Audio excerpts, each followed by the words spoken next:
My father once told a crowded ballroom that I would never be a real lawyer, claiming I lacked the stomach for the kill. 10 years later, while I was securing a quiet, seven-figure settlement for a whistleblower without raising my voice, his prestigious firm was secretly collapsing under the weight of its own rot. I thought I had escaped him, until the day his legacy arrived at my door, disguised as a business deal and begging to be saved. The silence in the conference room was heavy. But it was not the heaviness of defeat. It was the specific, dense gravity of a massive object finally coming to rest across the mahogany table. The general counsel for Kincaid Logistics looked like he had swallowed a lemon whole. He capped his pen with a sharp click that echoed in the quiet room. "We are done here," I said, my voice low and even. He looked at me, his eyes narrowing slightly behind wire-rimmed glasses. "You drive a hard bargain, Ms. Walker." "I do not drive bargains," I corrected him, keeping my hands folded on top of the red folder in front of me. "I drive toward the facts. And the facts state that your client knowingly terminated my client for reporting safety violations that could have maimed 3 warehouse workers. The settlement reflects the reality of that liability." He slid the document across the table. It was a check, or rather, the promise of one.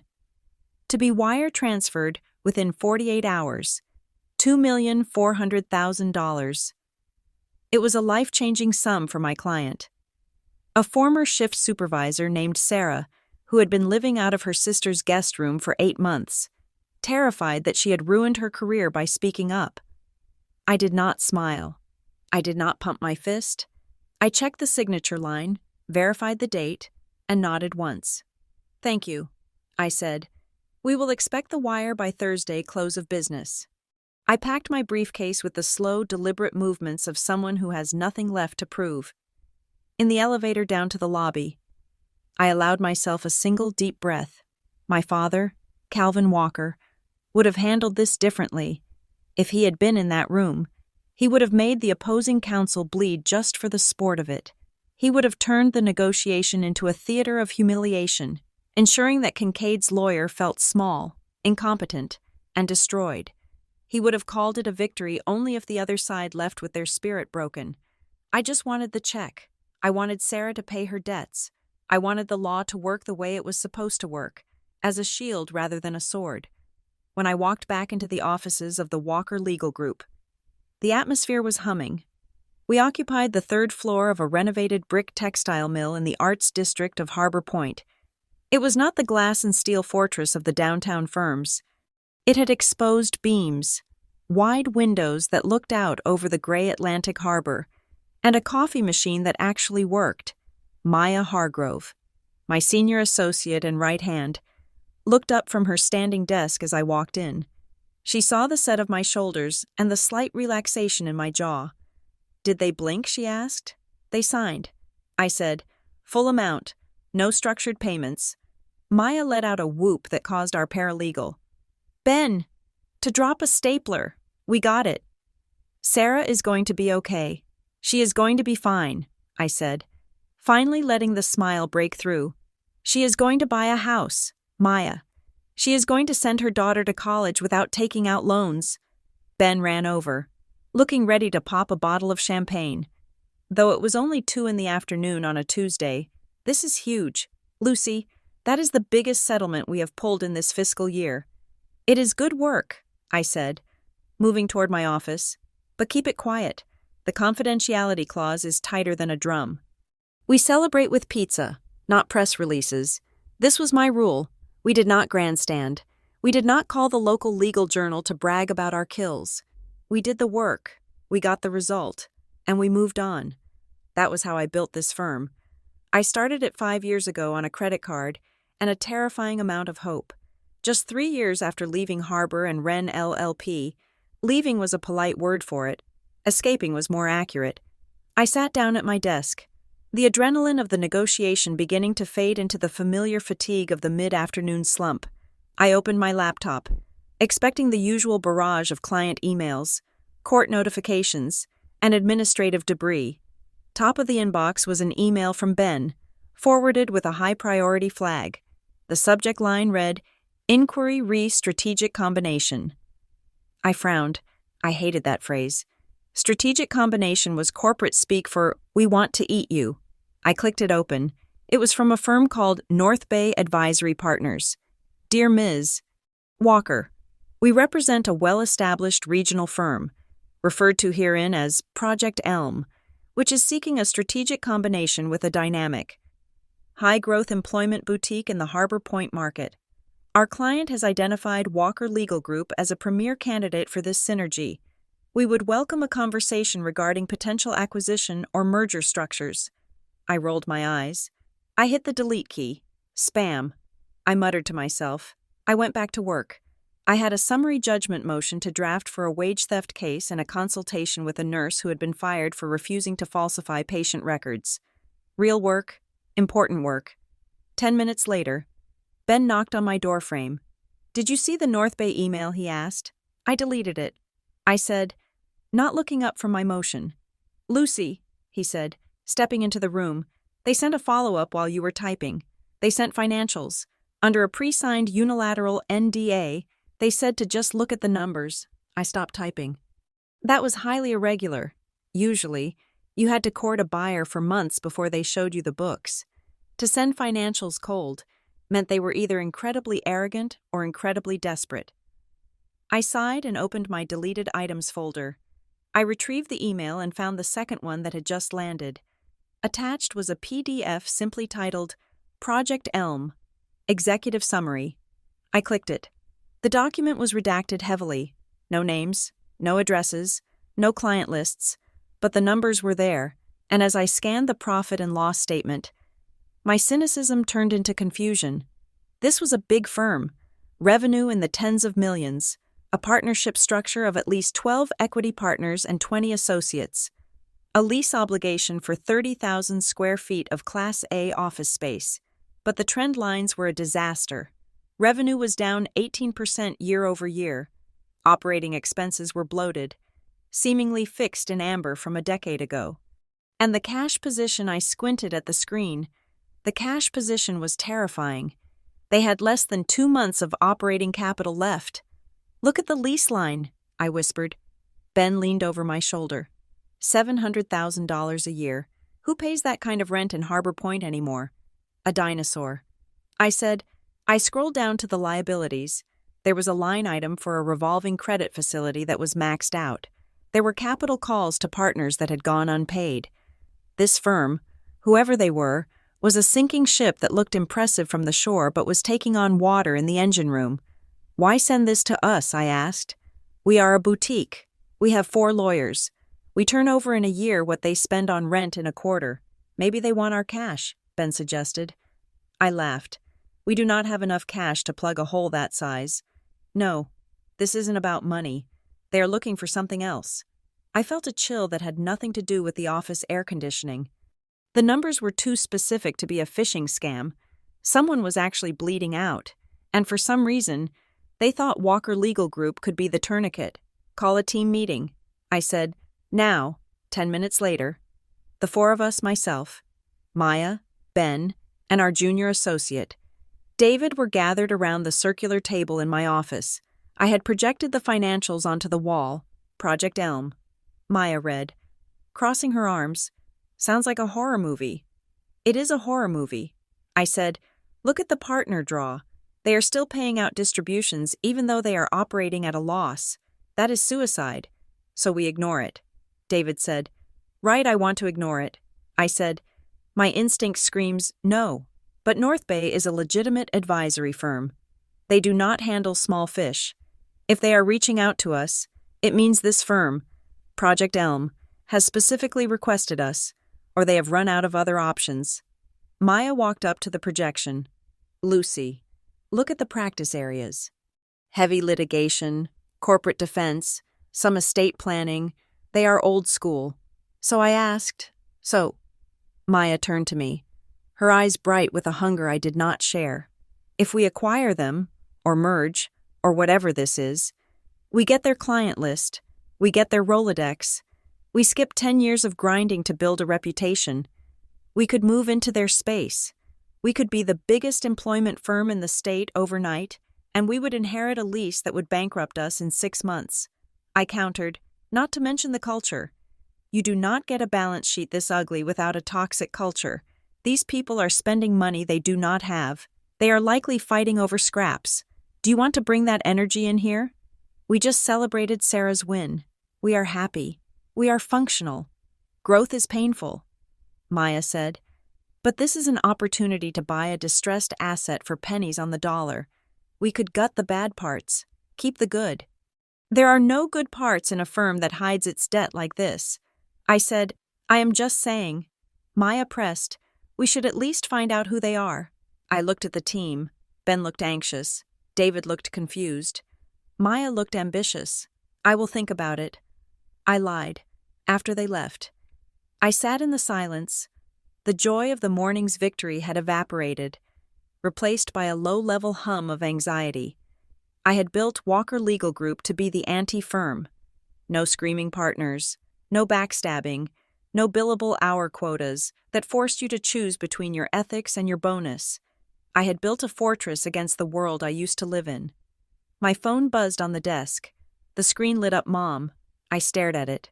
My mother, Elaine Walker, called me exactly once a week, on Sunday evenings. A Tuesday afternoon call meant something had broken the routine. I picked it up. Hi, Mom, Lucy, she said. Her voice was too bright, brittle like dried leaves. I hope I am not interrupting your day. I know how busy you are with your firm. She still had trouble calling it a real business. To her, it was a hobby I had taken up after I failed at the real thing. I have a minute, I said. Is everything okay? Oh, yes, fine, she said. I was just gardening. The hydrangeas are coming in beautifully this year. We really must have you over to see them. Mom, I said, you didn't call to talk about flowers. There was a pause, a long, heavy pause, where I could hear her breathing on the other end. I just wanted to know if you are still happy, she said. The question hit me like a physical shove. Happy, yes, she continued, her voice rushing now. With the law, with your practice, are you feeling fulfilled? Do you feel like you are where you are supposed to be? I leaned back in my chair. Looking out at the harbor, the water was a steel gray, choppy with the wind. I am very happy. Mom, we just won a big case today. The firm is doing well. Why do you ask? Oh, no reason, she said, retreating instantly. I just worry. You know how hard this profession can be. It takes so much from you. It took so much from your father. My grip tightened on the phone. How is Dad? He is fine, she said quickly. Too quickly. Busy. You know him. He never slows down. Right, I said. Well, I won't keep you, she said. I am glad you are happy. Lucy, hold on to that. She hung up before I could ask what she meant. I put the phone down, my hand trembling slightly. That was not a check-in. That was a reconnaissance mission. Elaine Walker did not ask about feelings unless the walls were closing in. She was the keeper of the family image, the curator of the Walker myth. If she was asking if I was happy, it meant she was checking to see if I was strong enough to withstand a storm. I needed air. I grabbed my coat and headed out for lunch. There was a bistro 2 blocks away where the judges often ate. I needed neutral ground. As I walked in, the hostess nodded to me. Ms. Walker, table for 1. Actually, I scanned the room. In the back corner, sipping an iced tea, sat Judge Marin Holt. She had retired from the bench 2 years ago, but she still held court in this bistro every day at noon. She had been one of the few judges who treated me with respect when I was a terrified first-year associate, and she had encouraged me to start my own firm when everyone else told me I was crazy. I walked over. Judge Holt, do you mind company? She looked up, her sharp blue eyes crinkling at the corners. Lucy, sit down. You look like you have seen a ghost. Maybe I have, I said, sliding into the booth opposite her. She signaled the waiter for another iced tea. I heard about the Kincaid settlement. She said, good work. Clean. Thank you. I said, "News travels fast." In this town, she scoffed. "News travels faster than light." We made small talk for a few minutes, but Judge Holt was not one for idle chatter. She watched me over the rim of her glass. "Spit it out. Lucy, you are vibrating." "I received an inquiry today," I said, keeping my voice low. "A merger inquiry. From a firm calling itself Project Elm." Her eyebrows shot up. "North Bay Advisory." "Yes," I said. "You know them? I know the stench." She said. She leaned in, lowering her voice. "Lucy, be careful. There is a lot of movement in the water right now. Big sharks are eating little sharks, and the old whales are beaching themselves. Do you know who Project Elm is?" I asked. She shook her head. "Not for sure. But I hear things. I hear your father's firm, Harbor and Wren, has been quietly bleeding talent for 6 months. 3 junior partners left in January. They said it was for lifestyle reasons. But nobody leaves a partner track at Harbor and Wren for lifestyle unless the ship is taking on water." My stomach dropped. "Dad's firm, I am not saying it is them," Holt said. "But I am saying that if I were you, and I got a blind offer from a firm with deep financials and bad cash flow, I would read every single line of fine print twice, and then I would probably run the other way." "Why would they want me?" I asked. "I am tiny. They are giants. Giants fall hard." "Lucy," she said, "and sometimes they look for a cushion to land on, or a scapegoat to blame for the crash." I walked back to the office with Judge Holt's words ringing in my ears. A scapegoat. When I got back to my desk, there was a voicemail from the North Bay broker. "Ms. Walker, this is Marcus Dean from North Bay. We have updated the proposal based on some preliminary feedback from our client. Project Elm is willing to structure this deal such that Walker Legal Group is the surviving brand. You would be the managing partner of the combined entity. They are offering you the keys. Ms. Walker, please call me." I stared at the phone. The surviving brand. That was unheard of. A massive, established firm does not let a boutique swallow it. It does not erase its own name, a name that has been on the door for 40 years, unless that name has become a liability. Unless that name is toxic. It was a trap.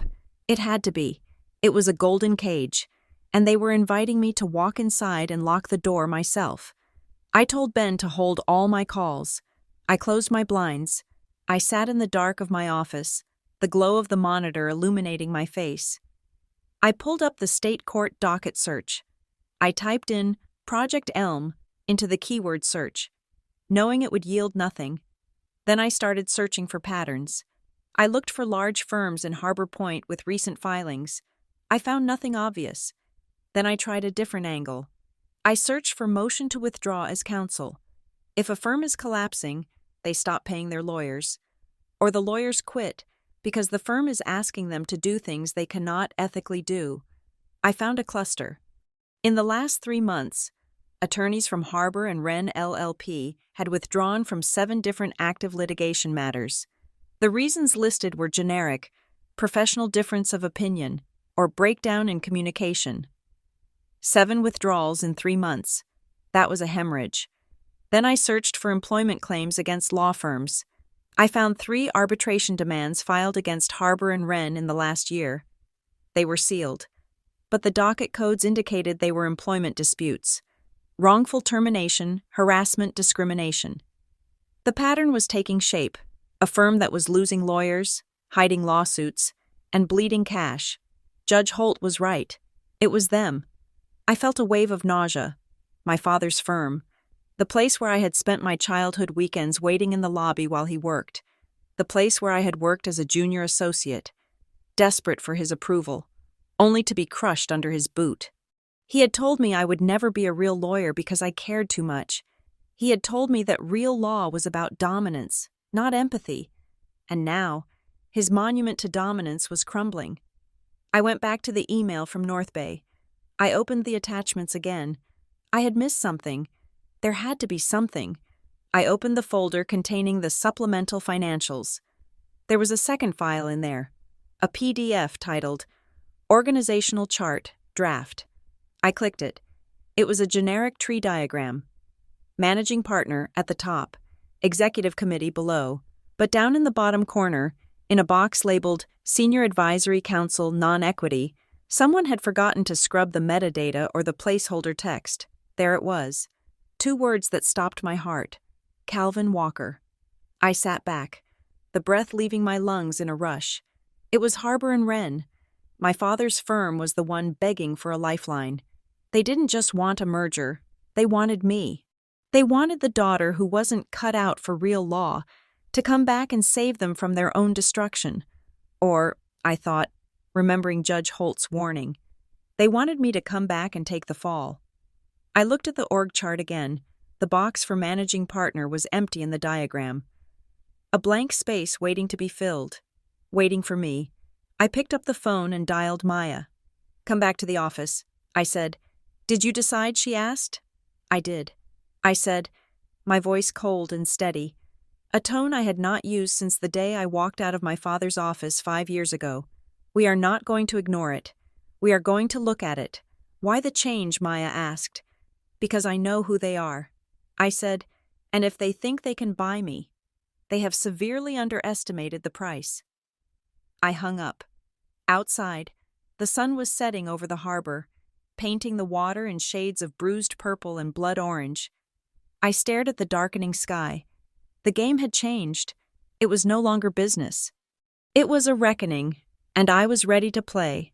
The memory always hit me at the same time of year, when the autumn air turned crisp enough to require a coat, reminding me of the drafty banquet hall at the Union Club.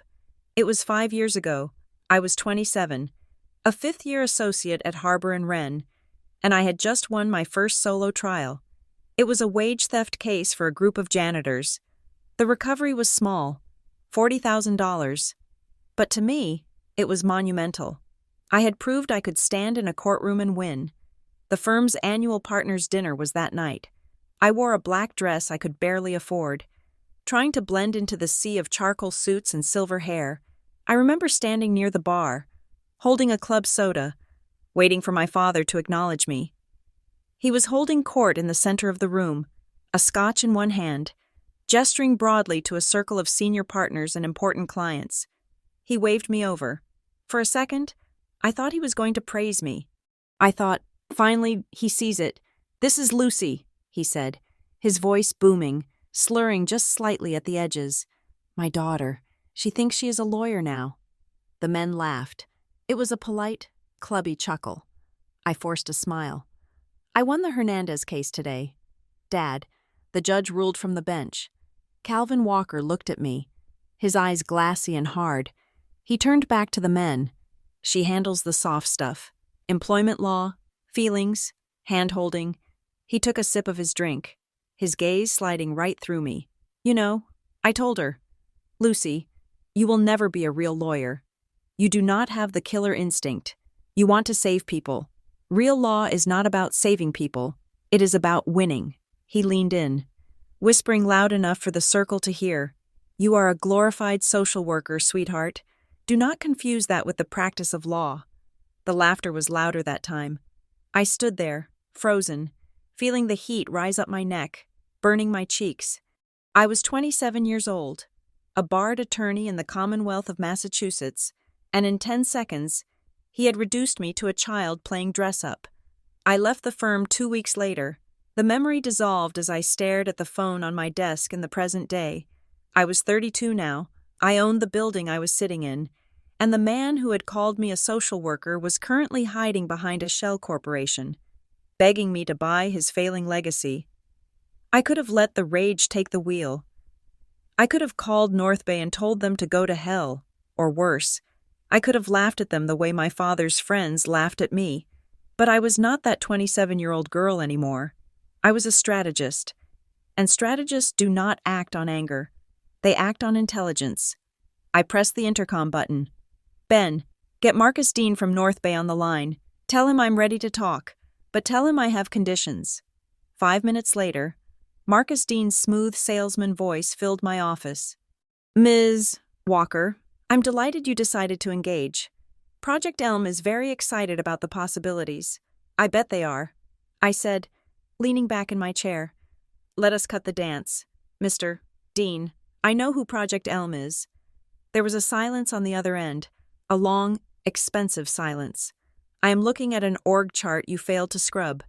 I continued. Harbor and Wren, Ms. Walker? He stammered. The confidentiality is irrelevant now. I interrupted. Because I am not signing anything until we clear the air. If you want me to even consider looking at their books seriously, I need a meeting. Not with you, not with a committee. I want to speak to the managing partner. Ruth Calder, he said. Of course. We can arrange, and, I added, my voice sharpening. Calvin Walker is not to be there. Another pause. Calvin is a senior figure in the firm. His insights would be, if Calvin Walker is in the room, or on the call, or even in the building, I walk away. I said, and I will let the entire legal community of Harbor Point know exactly why Harbor and Wren is shopping itself around in secret. Do we have an understanding? We have an understanding, he said, his voice tight. I hung up. My hands were steady.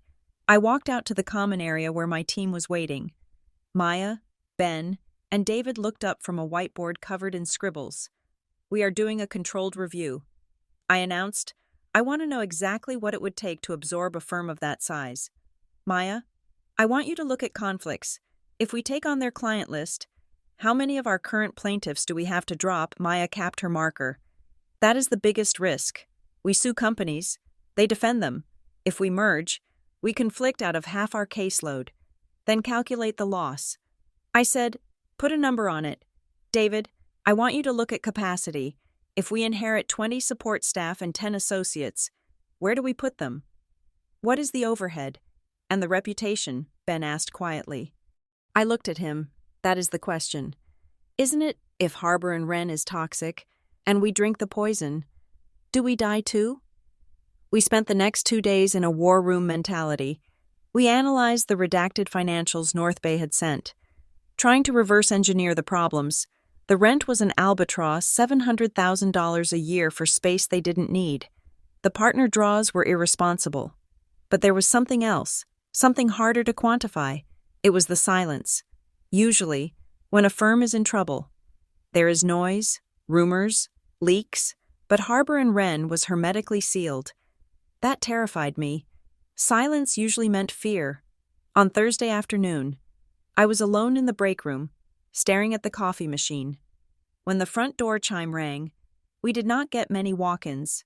We were by appointment only. I walked out to the reception desk. Standing there, clutching an oversized handbag like a shield, was a woman I vaguely recognized. She wore a trench coat belted tightly at the waist, and her eyes were darting around the room as if she expected a sniper to be positioned in the loft. Tessa, I asked. Tessa Vale. She flinched. Lucy. Hi. I hadn't seen her in 3 years. She had been a junior associate at Harbor and Wren when I left. She was bright, capable, and terrified of her own shadow back then. Now, she looked exhausted. Can I talk to you? She whispered. Off the record, please. Come in, I said, ushering her into my office and closing the blinds.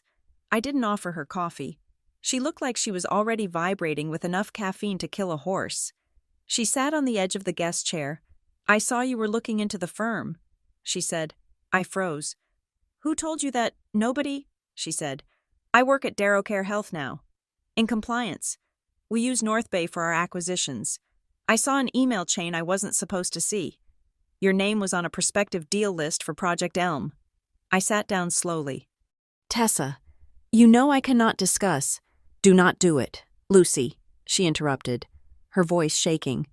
Do not let them pull you back in. Why, I asked. Is it the money? It is not the money, she said. It is Graham Wren. Graham was the son of the founder, a man who had inherited his position rather than earning it. He was slippery, charming in a reptilian way, and deeply lazy. What about Graham, I asked. He ran a blacklist, she said, an informal one, but effective.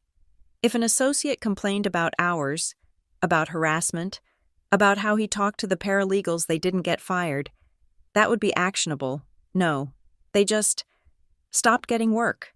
Their hours dried up. Then, when review time came, they were let go for performance. And then, when they tried to get jobs at other firms, Graham would make a call, just a friendly check-in, and suddenly, the offer would be rescinded. I felt a cold knot form in my stomach. That is tortious interference. Tessa, that is illegal. Try proving it, she said bitterly.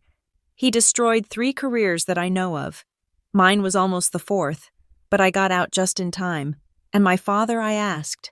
The question hung in the air, heavy and inevitable. Did he know? Tessa looked down at her hands. Calvin, he was the shield. He didn't do the dirty work. He just made sure nobody looked behind the curtain. When I went to him, when I tried to tell him that Graham was touching the interns, Calvin told me I was misinterpreting a friendly culture. He told me to grow thicker skin. I closed my eyes. It sounded exactly like him. Soft, not a real lawyer. To him, abuse was just another form of weakness in the victim. There is something else, Tessa said. She reached into her bag but stopped. I cannot give you the documents. I signed an NDA that would bury me, but you need to know about the insurance. What insurance? The malpractice carrier. She said, they are threatening non-renewal. My eyes snapped open. A law firm without malpractice insurance cannot operate. It is an immediate death sentence. Why, I asked. Too many claims, she said. Too many quiet settlements paid out of the deductible so the rates wouldn't spike. But the carrier figured it out. They gave the firm an ultimatum. 60 days to prove new governance and risk controls. Or they pull the policy. 60 days. I repeated. That is why they are rushing this deal with you. Tessa said, they do not just need your clean reputation to attract clients. They need your clean reputation to show the insurance carrier. They need to say, look, we merged with Walker Legal. Lucy Walker runs the ship now. We are safe. I am the governance control. I realized aloud. I am the insurance policy. Tessa stood up. I have to go. If they knew I was here. Thank you. Tessa, I said. She paused at the door. He is not going to change. Lucy, your dad. He is going to let you save him, and then he is going to resent you for it. She slipped out the door, leaving me alone with the ghosts. The next morning, I met Ruth Calder at the executive club downtown. It was neutral ground. Quiet, expensive, and soulless. Ruth was the managing partner of Harbor & Wren, a woman who had broken the glass ceiling by turning herself into steel. She was 60, impeccable in a navy suit, her gray hair cut in a sharp bob. Lucy, she said, extending a hand, it has been a long time. You look successful. I shook her hand. It was cold. Hello, Ruth? We sat. She ordered sparkling water. I ordered black coffee. Let us skip the pleasantries. Ruth, I said, I know about the insurance deadline. Her face didn't move, but her eyes flickered. A tiny, involuntary spasm of fear. You have done your homework. I always do. I said, you have less than 2 months before you are uninsurable. That is why you are talking to me. You need a clean operator to show the underwriters. We need fresh leadership, Ruth corrected, smoothing the napkin on her lap. The firm has drifted. Graham is looking to step back. Calvin is tired. We want to transition to the next generation. We thought, who better than someone who knows our DNA, but has built something modern? The pitch was perfect. It was also a lie. Who is hiding what? Ruth, I asked directly. She blinked. I beg your pardon? You are not bleeding cash just because of rent, I said, and you are not losing insurance just because of bad luck. There is a systemic failure here. If I'm going to step into this mess, I need to know where the bodies are buried. Ruth picked up her glass. Her hand was trembling. The water rippled, sloshing against the side. She set it down quickly, hoping I hadn't seen. There are no bodies. Lucy, she said, her voice tight. Just administrative complexities. We grew too fast in the wrong directions. We need a steady hand to prune the branches. Pruning branches is very different from chopping down a rotten tree. I said, we are prepared to offer you full autonomy, she said, leaning forward. You would be Managing partner. You could rewrite the bylaws. You could shape the firm in your image. The Walker name would be on the door. But it would be your Walker name. Isn't that what you wanted to prove you could do it better? It was a seductive offer, the keys to the kingdom that had exiled me. I will think about it, I said, standing up. But Ruth, if I find out you are lying to me about the scope of the liability, I will not just walk away, I will burn the deal down publicly. She looked up at me, and for a moment, the steel mask slipped. She looked old. She looked terrified. Just help us. Lucy, she whispered. Please. I walked away without promising anything. Back at the office, I dug deeper. I had the scent now. Administrative complexities. I pulled the UCC filings for Harbor and Wren. Uniform Commercial Code filings show when a business pledges assets as collateral for a loan. I found a filing from 3 weeks ago, a secured loan from a company called Beacon Ridge Capital. I searched for Beacon Ridge. They weren't a bank. They were a private lender specializing in distressed asset financing, a payday lender for corporations. I looked at the terms listed in the filing attachment. They were brutal.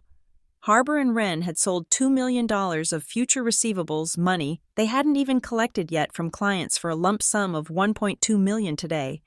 They were selling $1 for 60 cents. That was desperation. That was the behavior of a gambling addict trying to cover a loss before the bookie breaks his legs. Why, I asked the empty room. Why do they need cash now if the rent is in arrears? That is one thing. But this looked like they were trying to fill a hole that had appeared suddenly. I needed to see my father. Or rather, I needed to see the person who knew him best. I drove out to the suburbs, to the sprawling colonial house where I grew up. The lawn was manicured to within an inch of its life. The hydrangeas my mother had mentioned were indeed blooming, oblivious to the rot inside the family. My mother met me at the door. She looked surprised, and then wary. Lucy, she said, I didn't know you were coming. I need to talk to you. Mom, I said, about Dad. She ushered me into the sunroom. It was filled with chintz floral patterns and the smell of lemon polish. It was a room designed to deny the existence of dirt. How is he? Really, I asked, sitting on the edge of a wicker sofa. He has his good days and his bad days, she said, adjusting a coaster. The stress. Lucy, it is terrible. The firm is going through a transition. He is selling the firm. Mom, I said, to me. She froze. To you. She didn't know. He hadn't told her. Yes, I said. They approached me. They want me to take over. She put a hand to her mouth. Oh, Lucy, wouldn't that be wonderful, to be back together, to have the family whole again? It is not a reunion. Mom, I said harshly, it is a rescue mission. The firm is failing. They are broke. Her eyes widened. That is not true. Your father. He is a very successful man. He is broke, Mom, I repeated, and he is sick. Isn't he? She looked away, out the window at the garden. He gets confused, she whispered. Sometimes he forgets where he put things, or he gets angry about things that didn't happen. The doctors say it is stress. But does he know what is happening with the money, I asked? She shook her head. He trusts Graham. He trusts Ruth. He just signs what they put in front of him. Lucy, please. She reached out and grabbed my hand. Her grip was surprisingly strong. Do not humiliate him, she begged. Whatever you do, do not let people see him fail. He could not survive that. It would kill him. I looked at her. She wasn't asking me to save him from financial ruin. She was asking me to save him from the truth. She was asking me to do exactly what she had done for 40 years, polish the surface while the structure rotted. I cannot promise that. Mom, I said gently. I drove back to the city in the dark. The streetlights blurred in the rain that had started to fall. I felt a heavy stone in my chest. My father was losing his mind, and his partners were using his decline to loot the firm. Or worse. And now they wanted to hand me the bag. When I got to the office, it was 11 at night. The building was empty. The cleaning crew had already come and gone. There was a stack of mail on my desk. Most of it was junk, but on top, there was a plain white envelope, no return address, just my name, typed on a label. I picked it up. It felt light. I used my letter opener to slit the top. Inside was a single sheet of paper. It was a photocopy, grainy and slightly crooked. At the top, stamped in red ink, were the words, "Confidential Settlement Term Sheet." I scanned the page. It was a standard settlement agreement for an employment dispute. The plaintiff's name was redacted. The defendant was Harbor and Wren LLP. The settlement amount was redacted, but the spacing suggested a six-figure number. But halfway down the page, someone had taken a thick black marker and circled a specific clause. Clause 14, non-disparagement. The claimant agrees not to make any negative, disparaging, or critical statements regarding the firm, its partners, or its employees. This non-disparagement obligation explicitly extends to the family members of the partners, including but not limited to spouses and children. I stared at the words, extends to family members. That was not standard language. You protected the firm. You protected the partners. But why would you need to protect the family members of the partners in an employment discrimination suit?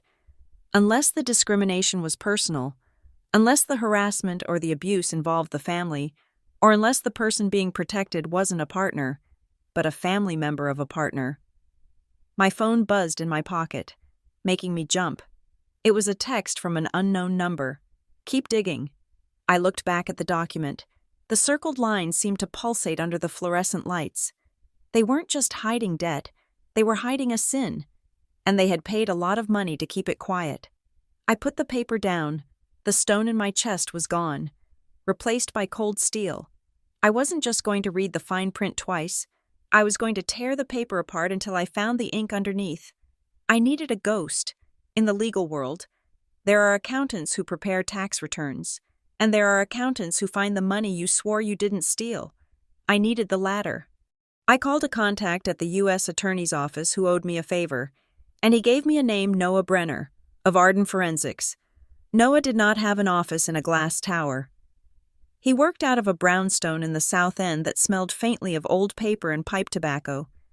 He was a small man, precise in his movements, wearing a sweater vest that looked like it had been knitted in 1950. "I need you to look at a law firm," I said, sliding a flash drive across his desk. "The files are incomplete.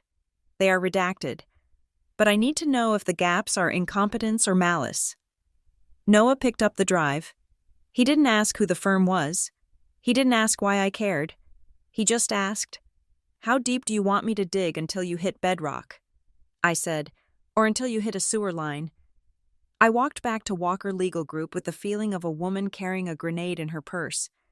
I had not told my staff about Noah. Transparency was one of my core values, but panic was a contagion I could not afford. The atmosphere in our office had shifted. It was subtle, like the change in air pressure before a thunderstorm. Maya Hargrove was vibrating with a nervous energy. She had spent the last 3 days researching merger logistics, and I could see the ambition gleaming in her eyes. She saw the acquisition of Harbor and Wren not as a rescue mission, but as a coronation. Think about the reach. "Lucy," she said to me, standing in my doorway, "we would have a foothold in 3 states. We could take on the class actions we have been referring out." I looked at her. Maya was brilliant. She was also 29 and hungry. She had never seen a firm collapse from the inside. She only saw the marble lobby. She didn't see the cracks in the foundation. "And what about the cost?" I asked. "We can handle the debt," she said, dismissing it with a wave of her hand. "We restructure. We trim the fat." Trim the fat usually means firing people. "Maya," I said quietly. She paused. "Well, sometimes you have to prune to grow." I looked down at my desk. That was exactly what Ruth Calder had said. Pruning branches. It terrified me to hear my own protege echoing the language of the people who had tried to destroy me. Ben, my paralegal, was the counterweight. He walked past my office later that afternoon, looking pale. "Are we really doing this?" he asked, leaning against the doorframe, going back to them. "We are looking." "Ben," I said, "just looking." He looked at me, his eyes sad. You know what they did to you? Lucy, people do not change. They just get better at hiding who they are. I know. I said, that is why I'm not going blindly. But I wasn't just investigating a business. I was investigating a bloodline. And to do that, I had to touch the source. I agreed to meet my father. It had been 6 months since I had seen Calvin Walker, and that had been at a funeral for a mutual acquaintance where we had nodded at each other from across the aisle like warring generals. I chose the location carefully. Maple and Stone Cafe. It was bright, noisy, and public. No alcohol, no dark corners. I arrived 10 minutes early. I wanted to be seated, settled, and armored before he walked in. He arrived exactly on time. Calvin Walker was 68 years old, but he wore his age like a tailored suit. He was silver-haired, tall, and possessed a charisma that could suck the oxygen out of a room. He walked in, and I saw heads turn. That was his gift. He made you feel like you were in the presence of an event. Lucy, he said. Approaching the table, he leaned down to kiss my cheek. I smelled his cologne sandalwood and expensive tobacco. It was the smell of my childhood, and it made my stomach clench. Hello, Dad, I said. He sat down, adjusting his cufflinks. You look tired. Sweetheart, are you eating enough? I am fine, I said. Busy. Good, he said, signaling the waiter with a snap of his fingers. Busy is good, idle hands, and all that. He ordered a black coffee. I ordered tea. So, he said, leaning back and clasping his hands. Ruth tells me you are looking at the proposal. I am. I said, it is an interesting offer. Interesting? He chuckled. That is a polite word. It is the opportunity of a lifetime.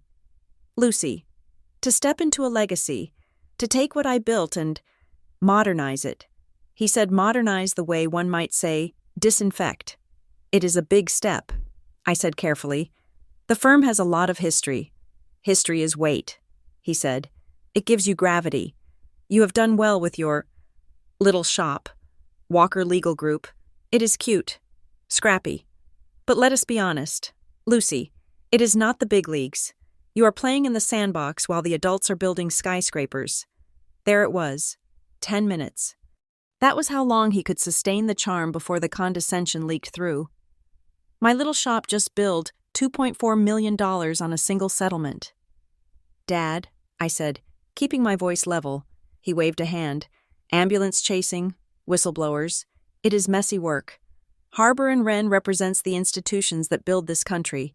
We shape the law. We do not just react to it. I looked at him. I saw the arrogance that had crushed me for years. But then, the waiter arrived with our drinks.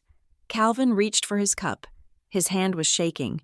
It wasn't a subtle tremor. It was a violent, rhythmic rattle. The cup clattered against the saucer. The porcelain ringing out in the busy cafe. Coffee sloshed over the rim, staining the white tablecloth. He froze.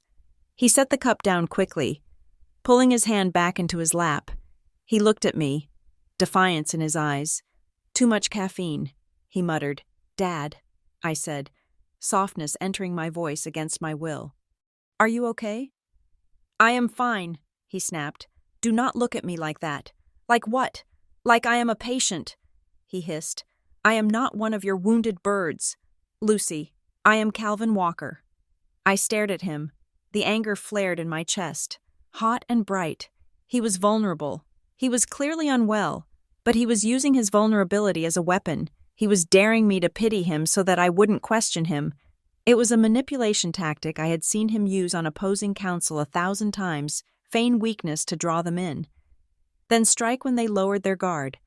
I am not looking at a patient, I said, my voice hardening. I am looking at a liability. His eyes narrowed.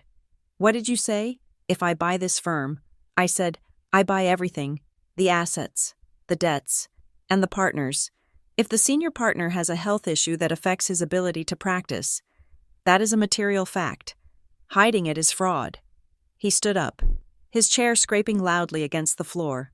You are ungrateful, he said, his voice trembling with rage. We offer you the kingdom, and you complain about the crown.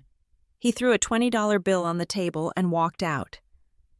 I watched him go.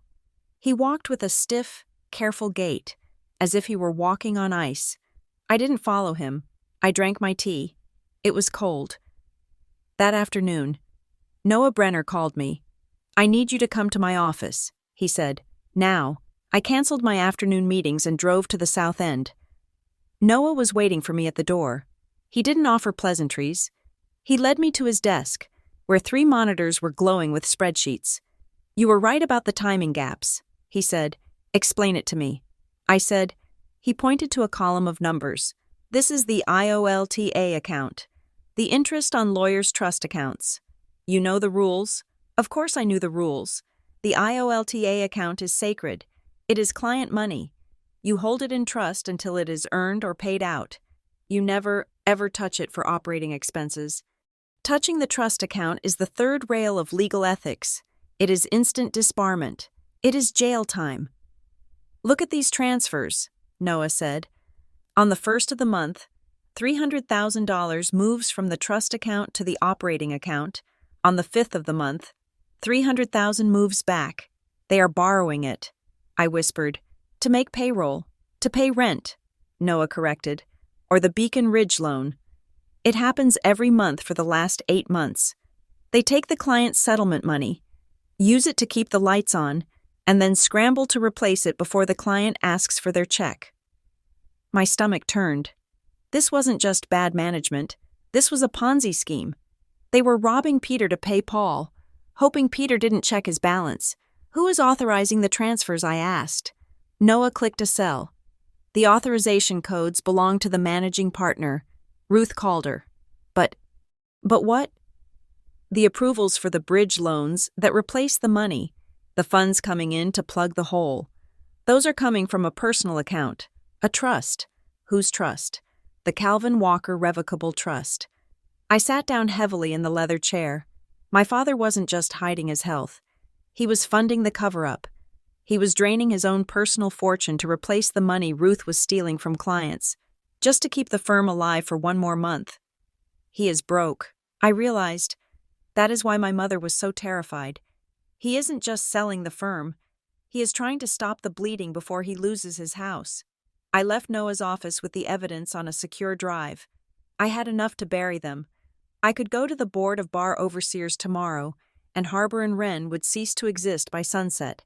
But I needed to understand the why. The money was the symptom. The disease was something else. When I returned to the office, Tessa Vale was waiting in the lobby. She looked even more nervous than the last time. I found the emails, she said, handing me a manila envelope. I took her into the conference room. I opened the envelope. Inside were printouts of internal emails from Harbor and Wren, dated 2 years ago. The subject line was, Complaint Re-CW Comments. I read the top email. It was from Graham Wren to Ruth Calder. Ruth, we have a problem. The paralegal, Ms. Davis, is threatening to go to the EEOC. She claims Calvin told her that certain kinds of people don't have the intellectual rigor for corporate law. She has a recording. I felt the blood drain from my face. Certain kinds of people. It was the same coded language he had used on me. Soft, not real lawyers. But this was worse. This was racial. This was explicit. I read the response from Ruth. Settle it. Full ask. Seal the record. We cannot let this get out. The brand cannot sustain a racism scandal right now. And then, the smoking gun. A follow-up from Graham. Make sure the NDA is ironclad, and add the family clause. We need to make sure she doesn't talk to Lucy. If Lucy finds out her father is talking like this, she might use it. I stared at the paper. The family members clause in the settlement agreement wasn't to protect me from the plaintiff. It was to protect the firm from me. They knew my father was a bigot. They knew I was an employment lawyer who fought for victims of discrimination. They were terrified that if I found out what he had said, I would be the one to sue them. They didn't want me to save the firm. They wanted to buy my silence by making me the boss. I walked into the main workspace. Maya and Ben were arguing about office space allocation in the potential merger. Stop, I said. They both looked at me. I need a meeting with Ruth Calder. I said, Now, and I need Graham Wren there. I met them an hour later at the Harbor and Wren offices. The boardroom was marble and glass, smelling of lemon polish and fear. Ruth sat at the head of the table. Graham Wren sat to her right. He was a man in his late 40s, with a tan that looked painted on and a smile that didn't reach his eyes. "Lucy," Graham said smoothly, "good to see you. We were just discussing the transition plan." "Cut the crap." "Graham," I said. I tossed the manila envelope onto the table. He looked at it, then at me. His smile didn't waver, but his jaw tightened. "I know about the settlement," I said.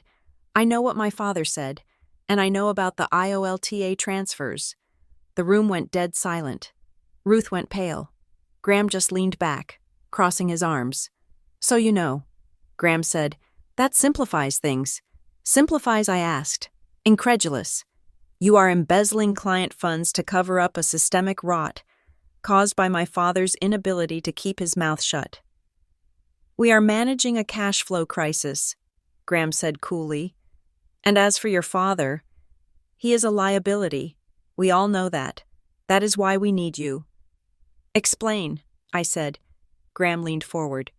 "We are structuring a merger, not a standard one. We are creating a new co. Walker and Associates.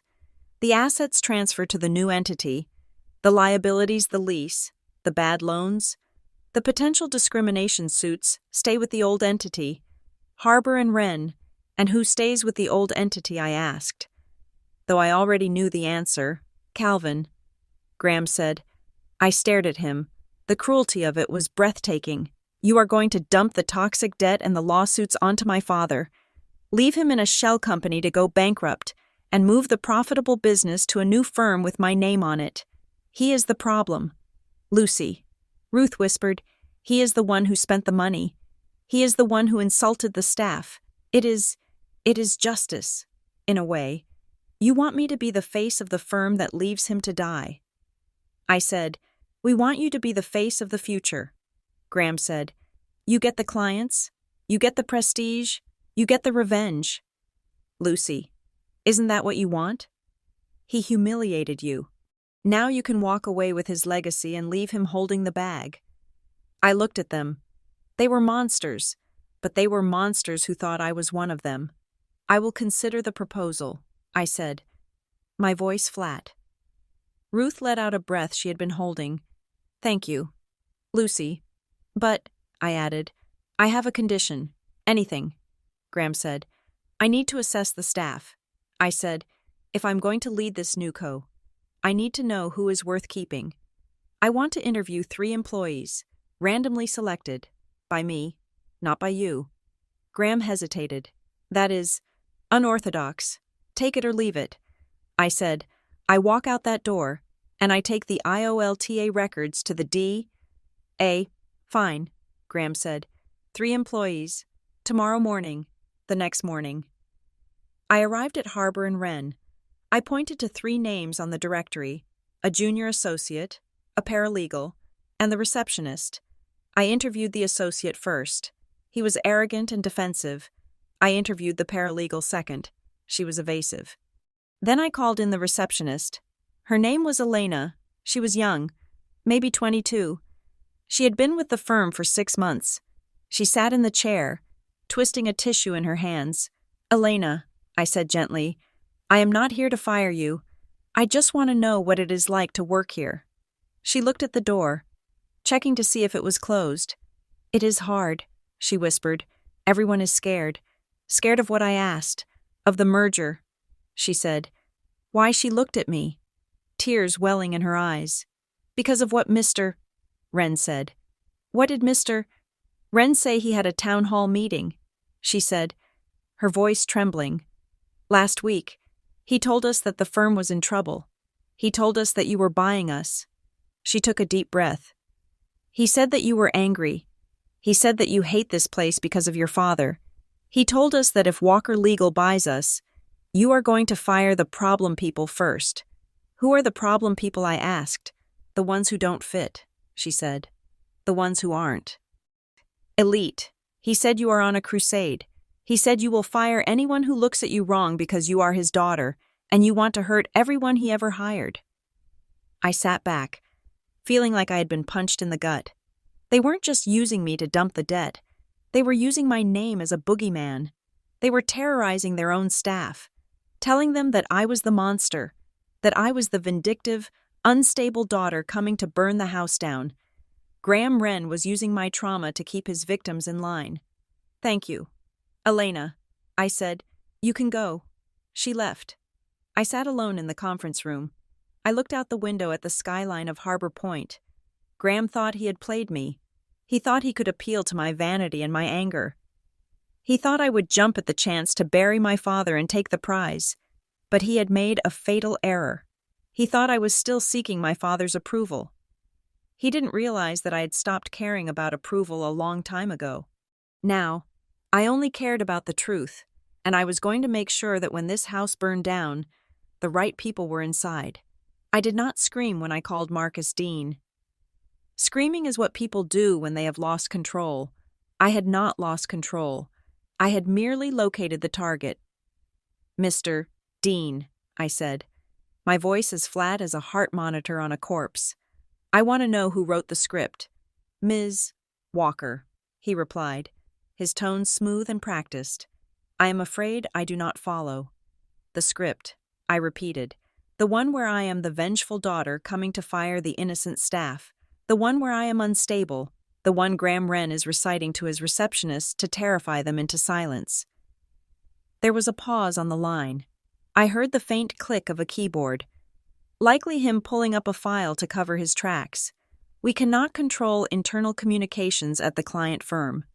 "Ms. Walker," he said. "However, we did advise the executive committee to manage expectations regarding the transition. Mergers are stressful. Rumors fly. Manage expectations," I said, latching onto the phrase. "That is interesting, because according to the employee I spoke with, this narrative was rolled out at a town hall on Monday morning, but we did not even discuss the terms of the personnel retention until Tuesday afternoon." I let the silence hang there. How did Graham Wren know to warn them about a firing strategy that we had not even negotiated yet, I asked.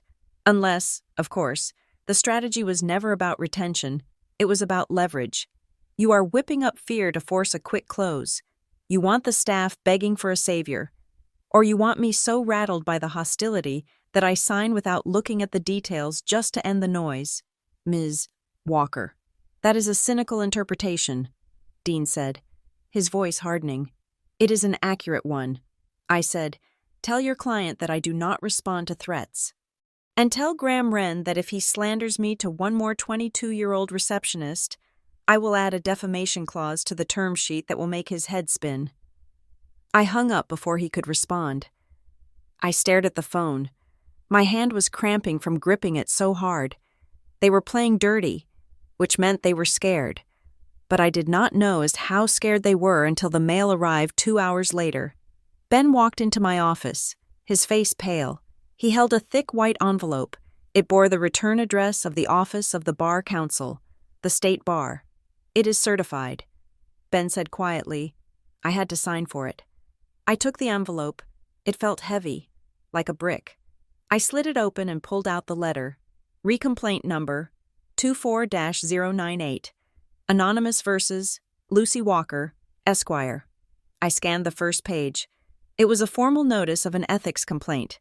The allegations were vague but damaging. The complainant, filed anonymously, alleged that I was engaging in a conflict of interest involving a family member and utilizing confidential family information for professional gain. It cited my negotiation with Harbor and Wren, claiming I was violating Rule 1.7 by representing an interest adverse to a party to whom I had a personal duty. It was nonsense. Legal gibberish designed to sound serious, but the timing was lethal. An open bar complaint, even a frivolous one, was a disclosure event. If I tried to secure financing, or if I tried to sign a merger deal, I would have to declare that I was under investigation. It was a freeze ray. "They are trying to paralyze me," I whispered. Maya came in, reading the document over my shoulder. Her eyes narrowed. "This is sloppy," she said. "Look at the citation. They cite a 2018 precedent that was overturned last year. Whoever wrote this is old, or they are in a rush. It does not matter if it is sloppy, I said, tossing the letter onto my desk. It is a flag. I have to answer it. It will take weeks. By the time I clear my name, the insurance deadline for Harbor and Wren will have passed. They are forcing me to choose drop the investigation and sign the deal to make the complaint go away, or fight it and watch the firm collapse. I stood up and paced the room. I felt the old anger rising, the heat that I had felt in my father's office 5 years ago. It was the same feeling of helplessness, of being bullied by men who owned the rules. I will go to the press. I said, I will tell them it is a retaliatory strike. No, Maya said sharply. I stopped and looked at her. You will not go to the press, she said, stepping in front of me. That is exactly what they want. They want you to look like the hysterical daughter. They want you to rant. They want you to make it a soap opera. Then what do? I demanded. Sit here and let them smear me. Maya picked up the letter. We answer it. We answer it like lawyers. We do not mention your father. We do not mention the merger. We treat it as a procedural error. We attach the conflict waivers. We attach the timeline. We bore them to death with competence. She looked at me, her gaze steady. You are not the victim here. Lucy, you are the superior attorney. Act like it. She was right. I took a deep breath, forcing the heat down.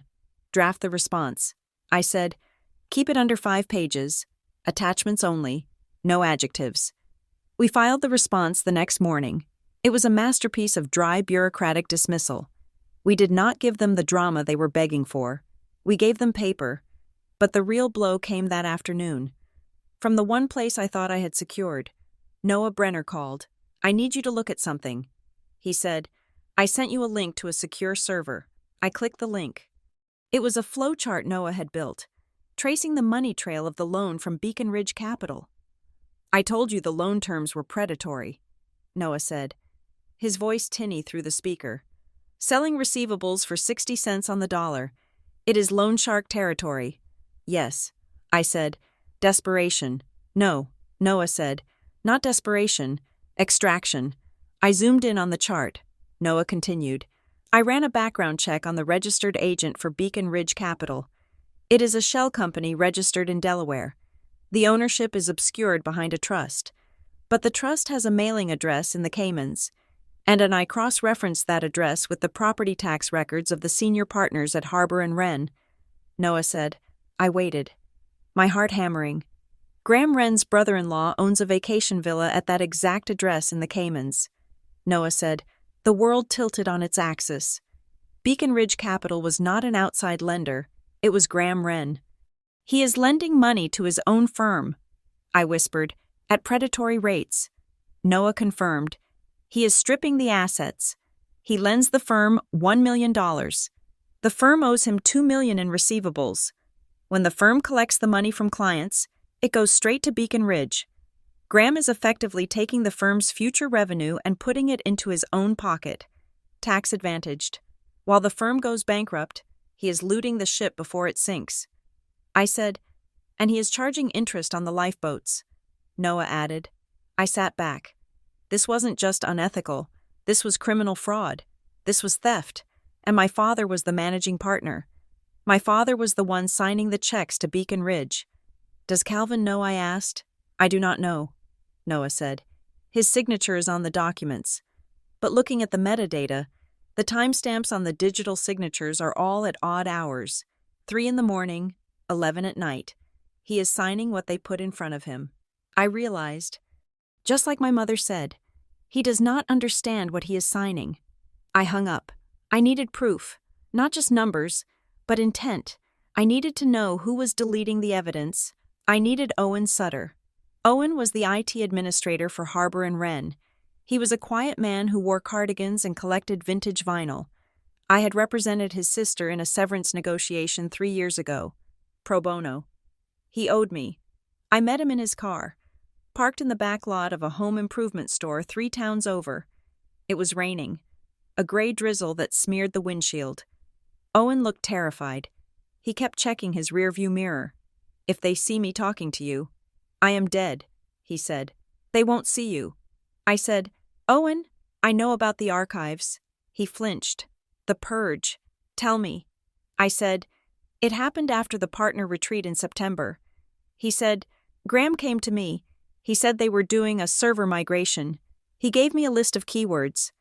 He told me to run a script to hard delete any emails containing those keywords from the main server and the backups. What were the keywords, I asked? Owen swallowed hard. Discrimination, settlement, beacon, trust, paralegal, and Walker. I closed my eyes. They had tried to erase the history. Did you do it? I asked. I had to, he said. He stood over me while I ran the script.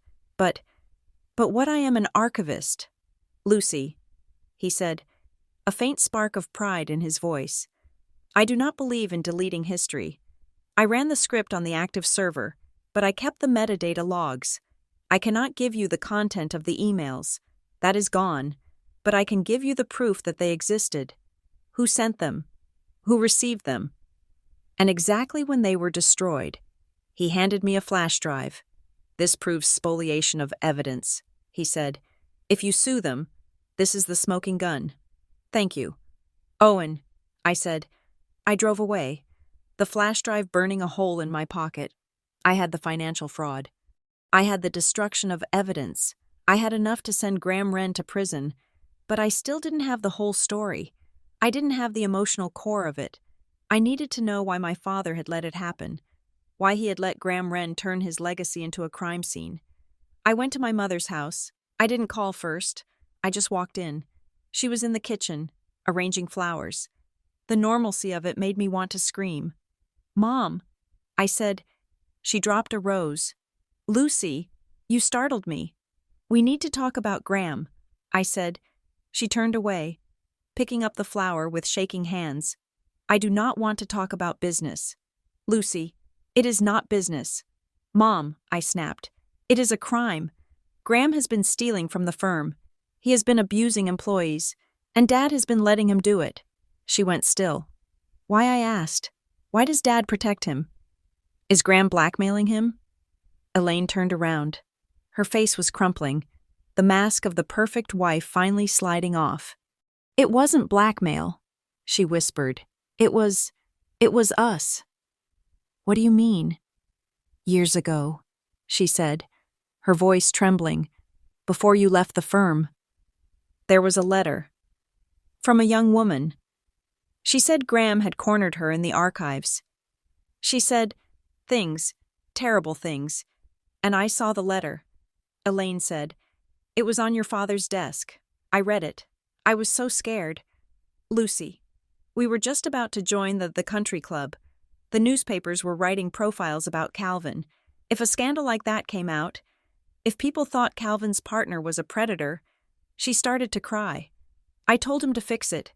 She sobbed. I begged him. I said, Calvin, please, keep the family safe. Do not let this ruin us. I stared at her. The room felt cold. You told him to bury it. I said, I told him to keep us safe, she cried. I didn't know what that meant. I didn't know he would. I didn't know he would let Graham do it again. I just wanted the problem to go away. And because he loved you, I said, realizing the horror of it. He did it. He paid the girl off. He silenced her. And once he did that, Graham owned him. She covered her face with her hands. I looked at my mother. I saw a woman who had traded her morality for comfort, and who was now watching the bill come due. And my father. I thought about his cruelty to me. You will never be a real lawyer. You are soft. He wasn't attacking me. He was attacking his own conscience. He hated me because I was the part of him that would have stood up to Graham. He needed me to be weak so that he didn't have to face the fact that he was the coward. He needed to believe that real law was about moral compromise. Because if it wasn't, then he was just a man who had sold his soul to buy his wife a membership at a country club. I left the house. I felt lighter. Strangely, the mystery was gone. My father wasn't a titan. He was just a man who had made a bad choice and then spent 30 years digging a hole to hide it. I went back to the office. It was midnight. Maya and Ben were still there, asleep on the couches in the reception area. "Wake up," I said. They sat up, groggy. "We are sending a term sheet," I said. "Now," Maya asked, rubbing her eyes. "Right now." I said. I sat at my computer and drafted the document. It was not a negotiation. It was an ultimatum. To the Executive Committee of Harbor and Wren LLP, from Lucy Walker, Managing Partner. Walker Legal Group, reconditional acquisition terms. Walker Legal Group is prepared to acquire the assets and liabilities of Harbor and Wren LLP, subject to the following non-negotiable conditions. 1. The immediate resignation of Graham Wren from all partnership duties and the surrender of his equity stake. 2. The appointment of an independent federal monitor to oversee the firm's financial reconstruction for a period of 3 years. 3. The full disclosure of all off-book liabilities, including the beneficial ownership structure of Beacon Ridge Capital, to all equity partners within 48 hours. 4. A formal written acknowledgement of past governance failures, to be entered into the firm's internal record, if these terms are not met by close of business Friday. Walker Legal Group will withdraw its offer and turn over all materials in its possession to the Board of Bar Overseers. I hit send. The response took less than 6 hours. At 8 the next morning, a courier delivered a letter. It was on the letterhead of a massive litigation firm in New York. Cease and desist. It accused me of tortious interference with prospective business relations, corporate espionage, and violation of non-disclosure agreements. It threatened a lawsuit seeking $10 million in damages if I did not retract my demand and return all stolen data immediately. An hour later, my phone buzzed. It was a Google alert. A popular legal blog, The Harbor Brief, had just posted a new story. Family feud. Derails merger. Is Lucy Walker unstable?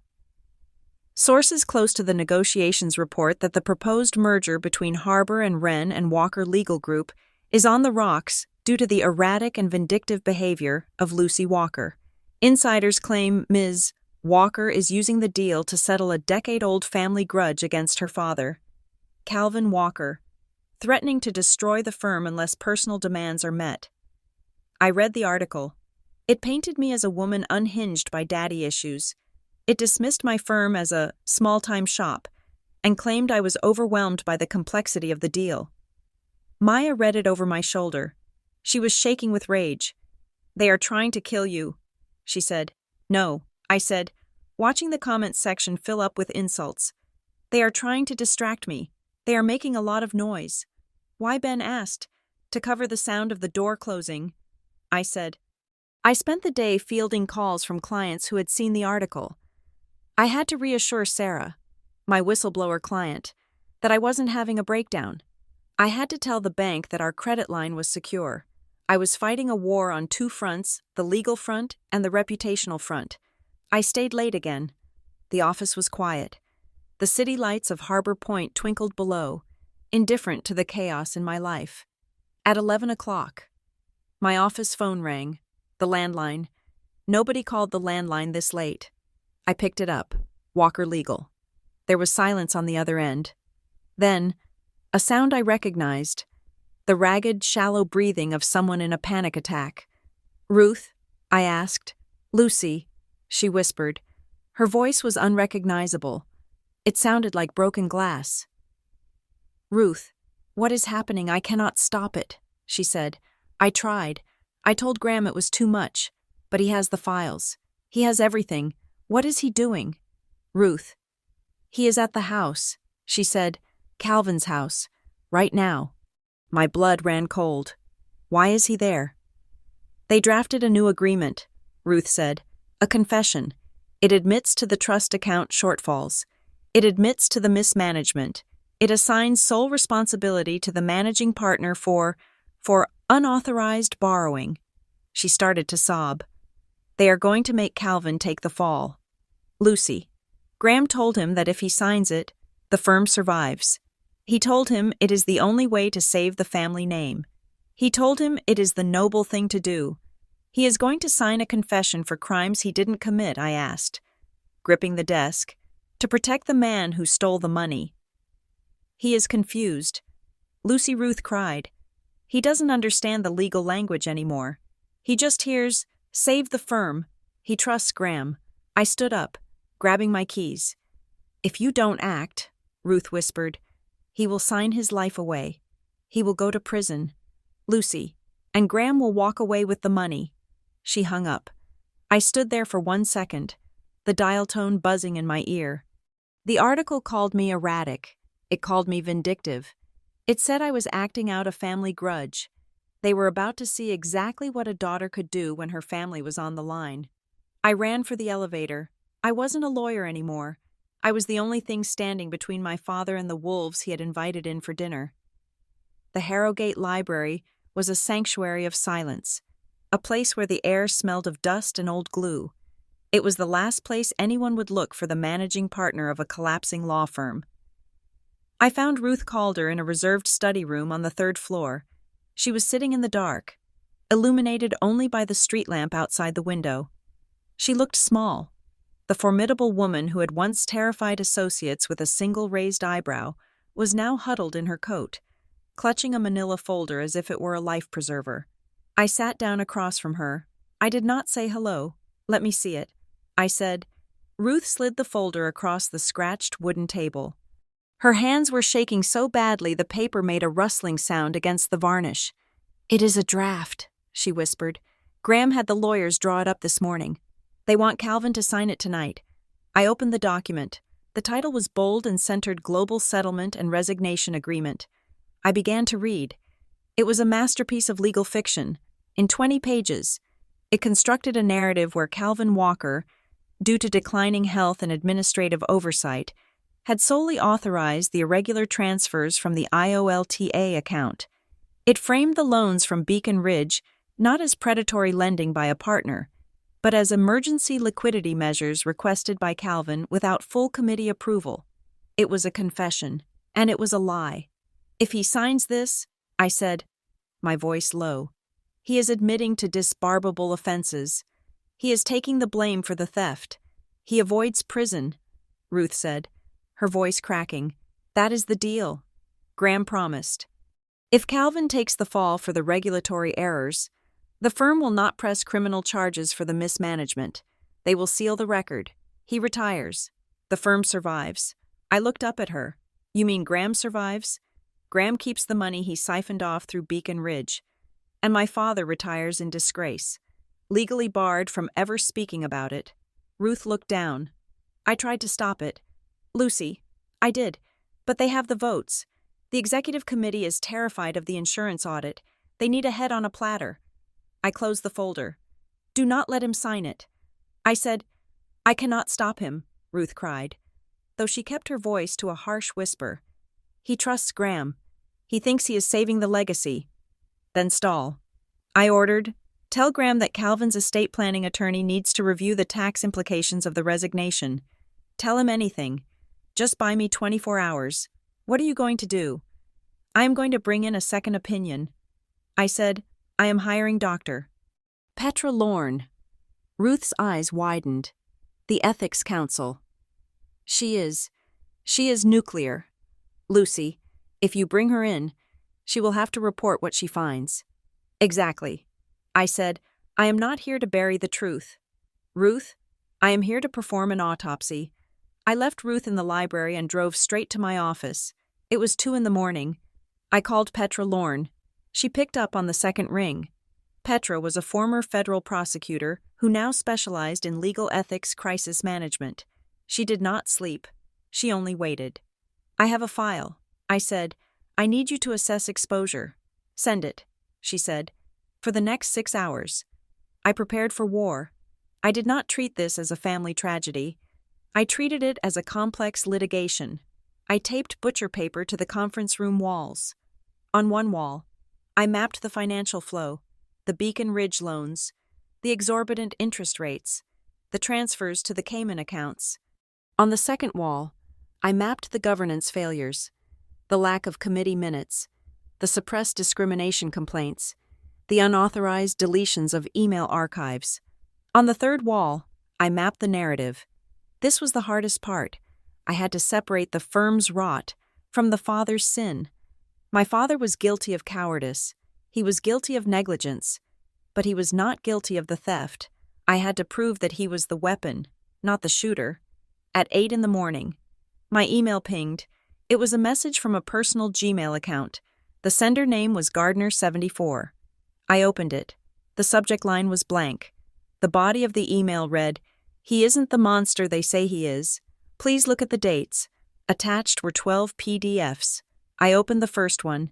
It was a scanned page from a physical appointment diary. My father's handwriting. Spidery but distinct. October 12th. 2:00 p.m. Meeting with Graham. Demanded vote on Beacon Ridge terms.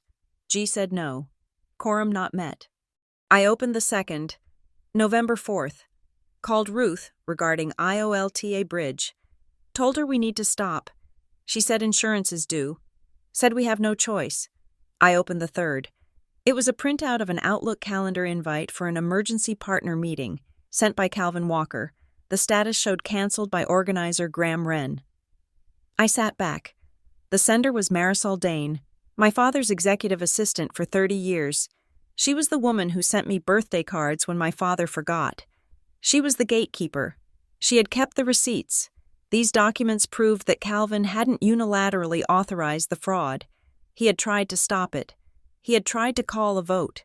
He had been blocked, overruled, and silenced by the very people now trying to frame him. He wasn't the mastermind. He was the hostage. I printed the documents. I had the smoking gun. Now I needed to confront the victim.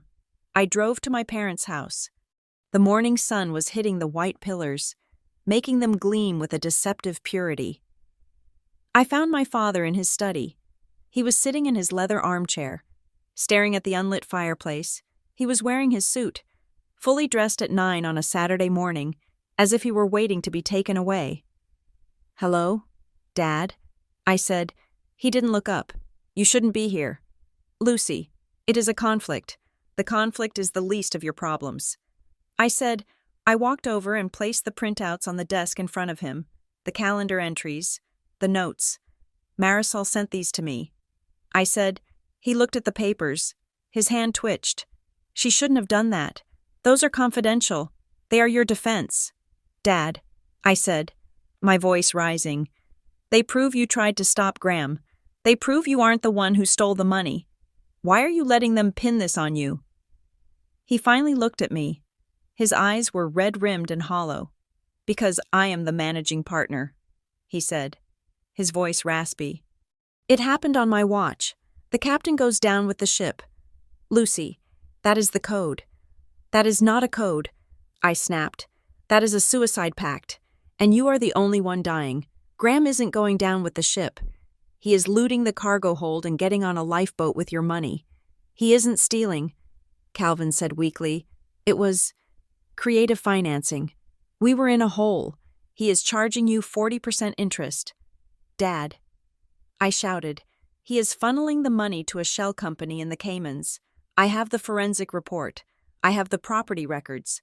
I slammed the forensic file down next to Marisol's notes. "Look at it," I demanded. He looked. He turned the pages slowly. I watched his face as he saw the truth laid out in black and white. The shell company, the brother-in-law, the extraction of capital. He closed the file. He took a long, shuddering breath.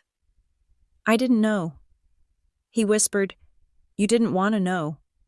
I corrected him, softening my tone.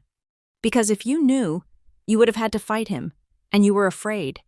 He looked away, staring at the bookshelves lined with awards and deal toys. I was tired. "Lucy," he said. "And I was scared." "Scared of what?" "Of them," he said. "Not the police, not the bar association. I was scared of the partners, the men I came up with. If I admitted we were broke, if I admitted I couldn't fix it, they would see me as weak. They would say Calvin Walker lost his touch. They would look at me the way you looked at me," I asked. He flinched. "Yes," he said. The silence stretched between us. It was the first honest thing he had said to me in 10 years. He had destroyed our relationship not because I was weak, but because he was terrified of his own weakness. He had projected his insecurity onto me, punishing me for having the empathy he considered a liability, all while that very lack of empathy was destroying his firm. "You have a choice, Dad," I said. "You can sign that confession and end your career as a liar and a thief, or you can stand up." "I cannot fight them," he said. "I do not have the energy." "You do not have to fight them," I said. "I will fight them, but you have to let me. You have to refuse to sign." He looked at the papers again. Marisol's notes. The evidence of his own silenced conscience. He picked up a pen from the desk. He held it for a moment, then set it down. "Do not let them win." "Lucy," he said. I nodded. "I won't." I left him there and drove back to the city. I had the ammunition. Now I needed the army. But when I walked into Walker Legal Group, I found my own troops in disarray. David, my junior associate, was packing a box. "What is happening?" I asked. "I am quitting." "Lucy," he said. He didn't look at me. "Why?" "Because I didn't sign up for this," he said. "I signed up to do employment law. I didn't sign up to be a pawn in a corporate war between you and your father." He gestured to the news on his screen. The blog post about my instability was still trending locally. "My friends are sending me this," he said. "They are asking if the firm is going under. They are asking if I am safe. I cannot build a career in the middle of a family feud." I looked around. Ben looked anxious. Even Maya, my rock, looked frayed. "Stop packing." "David," I said. I walked to the center of the room. "Everyone, listen to me." They gathered around. They looked scared. They looked like the staff at Harbor and Wren, unsure of their future, waiting for the axe to fall. I realized then that I was doing exactly what I had criticized my father for. I was keeping them in the dark to protect them. I was trying to be the hero, leaving them to wonder if they were the collateral damage. "I am sorry," I said. They looked surprised. "I have been trying to shield you from the ugliness of this deal," I said. "I thought if I just fixed it, I could present you with a clean victory, but that was wrong. Because the rot at Harbor and Wren is deep, and cleaning it up is messy." I looked at David. "You are right," I said. "This does look like a family feud, but it isn't. It is a fight for the soul of what we do." I picked up the forensic report from my bag. "Harbor and Wren is not just failing," I said. "It is being looted. The partners are stealing from the clients. They are abusing the staff. They are silencing victims." I held up the report. "I am not acquiring them to get a marble lobby," I said. "I am acquiring them to stop them. We are not buying prestige. We are buying accountability. We are going to walk into that firm, and we are going to fire the people who did this, and we are going to return the money to the clients." I looked at David. "If you want to leave, I will write you a glowing recommendation, but if you stay, you are going to be part of the most important case of your life. We are going to take down a giant, not because we hate them, but because they broke the law." David looked at the box. He looked at me. He took the tape gun and sealed the box. Then he put it on the floor and sat on it. "What do you need me to do?" he asked. "I need you to draft a term sheet." I said, "A new one." We worked through the afternoon. We drafted a document that was less a merger agreement and more a surrender treaty. We demanded full capitulation. At 5 o'clock, my phone rang. It was Graham Wren. "Lucy," he said. His voice was warm, jovial, too friendly. "I think we have gotten off on the wrong foot." "Have we?" I asked. "The cease and desist was a formality," he said. "Lawyers being lawyers. Look, I want to make this work. I know this is emotional for you. It is not emotional, Graham. It is forensic. I have a proposal," he said. "I have spoken to the committee. We are willing to offer you a legacy partnership." I waited. "We will create a special tier for you," he said. "You come in as a named partner, Walker, Wren, and Walker, and we have set up a trust.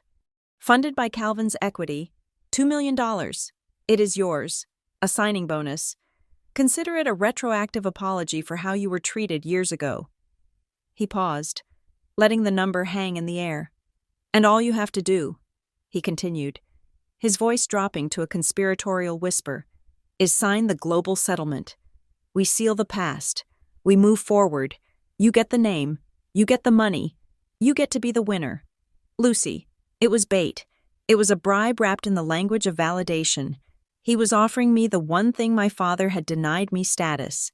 He was offering to make me a real lawyer, by his definition, someone who takes the money and looks the other way. I felt a cold clarity wash over me. "Keep your money." "Graham," I said. "Lucy, be reasonable. I do not want the money." I said, "I want the truth." "What truth?" "I want a memo." I said, "An internal memorandum, distributed to every partner and associate at Harbor and Wren, a memo saying what he asked," his voice losing its warmth. "Acknowledging the discrimination settlement," I said, "acknowledging the use of the family non-disparagement clause to silence victims, and acknowledging the financial irregularities in the trust account. You do not have to name the victims, but you have to admit the tactics. You are insane," he hissed. "That is institutional suicide. We would be sued into oblivion. Then you better start counting your pennies." I said, "Because if I do not get that memo by tomorrow morning, I am sending my findings to the U.S. Attorney." "You wouldn't dare." He said, "You would destroy your father." "My father is already destroyed." "Graham," I said, "I am just trying to save his soul." I hung up. The final partner meeting was scheduled for 10 o'clock the next morning at the Harbor and Wren offices. I slept for 3 hours. I woke up, showered, and put on my dark blue suit. It was the same suit I had worn to the Kincaid settlement, my armor. I drove to the downtown tower.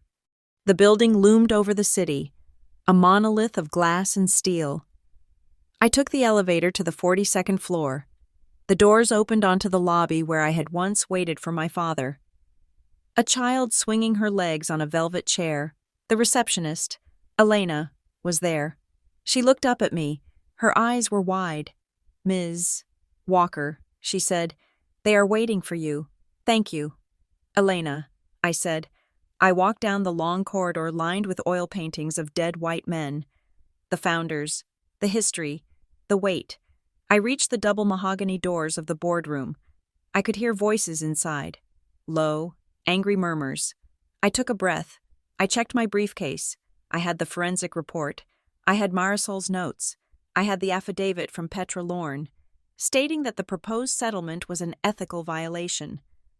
I was walking into a room full of men who had built their lives on the belief that they were untouchable, men who had humiliated me, men who had used my father. I was the easiest target in the room. Or so they thought. I pushed the doors open. The conversation stopped. 20 faces turned to look at me. At the head of the table sat Graham Wren, looking like a coiled snake. Next to him sat Ruth Calder, pale as a ghost, and at the far end, staring at his hands, sat my father. Graham smiled. A shark's smile. "Lucy," he said, "we were just discussing your unreasonable demands." I walked to the empty chair opposite him. I did not sit down. I placed my briefcase on the table and clicked the latches open. The sound echoed like a gunshot in the silent room. "They are not demands, Graham," I said. "They are the terms of your surrender." I pulled out the files. "Shall we begin?" I asked. The air in the boardroom of Harbor and Wren was recycled, cool, and smelled faintly of lemon polish and decay. It was a scent I knew better than the perfume of my own mother.